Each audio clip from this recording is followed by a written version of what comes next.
કઈ કથા?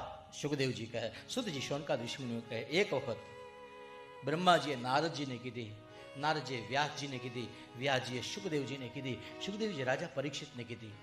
નારદજીએ કથા સાંભળી? કીધું હા. એક ઘડી ક્યાંય ન ઉભા રહી, 7 દી ઉભા રહ્યા. કીધું હા, લે વિચારવું જોઈએ. સલાહ તો આખું ગામ દેતું હોય, પણ કોણ સલાહ દે છે ને એ જોવાનું હોય.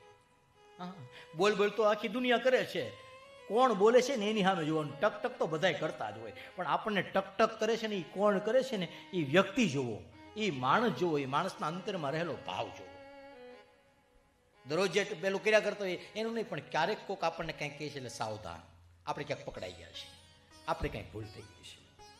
કોઈ આચાર્ય, કોઈ ગુરુ, કોઈ બ્રાહ્મણ, અરે ભગવાન અમે તો જ સલાહ દઈએ તમને, જો અમને તમારી ઉપર થોડોક વિશ્વાસ હોય, થોડોક પ્રેમ હોય, અમને થોડોક તમારા પ્રત્યે ભાવ હોય, અને તમે બધા અમારા રૂપિયા છો, લૂંટાઈ જવું તો હાલે નહીં કંઈ. એટલા માટે આ બધું કરવાનું કારણ બીજું કંઈ નથી. એક બ્રાહ્મણ તરીકેનું, એક ભારતના બ્રાહ્મણ તરીકે જન્મા છે, અમારું કર્તવ્ય છે કે તમને ગળું પકડીને ભગવાન બાજુ લઈ જવાના છે. પ્રેમથી ન આવો, પ્રેમથી ન આવો, ઢવડી લઈ જવાના છે. પણ તમને અમને સોંપ્યું છે ભગવાને કે જે પામર જીવ છે, જેને પોતાને કંઈ એવી બધી પેલું નથી, એ માણસને જ્ઞાન કરાવો કે તારી અંદર પણ આત્મા છે. બ્રાહ્મણ એટલે ઊંચો, ક્ષુદ્ર એટલે નીચો એવો ભાવ નથી, પણ એને સમજાવો કે મારી અંદર એવો જીવ છે, એવો જ એક જીવ તારી અંદર છે. શિક્ષાપત્રીની અંદર વાંચ્યું એક જગ્યાએ કે કપાળમાં તિલક કર્યું હતું, ગળામાં કંઠી પહેરી હતી, અવડી મોટી ચોટી હતી, અને પાકો હરિભગત હશે ભગવાનનો, અને મુંબઈના મહાનગરની અંદર ઊભા ક્યાંક કાંઈ વ્યસન કરતો હશે.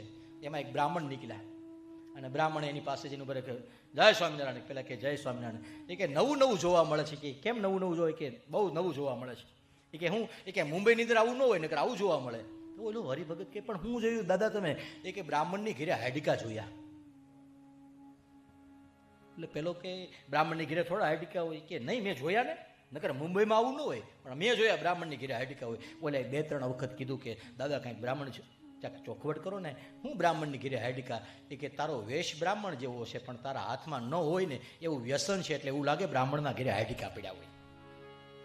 તું હરિભગત થયો છો, તું ભગવાનના નામનું તિલક કર્યું છે, તારા ગળામાં ભગવાનના નામની કંઠી છે, તું મંદિરેથી ઉતરીને આ બાજુ આવ્યો છો, તું સાવધાન થા, સાવધાન થઈને ઊભો રહે.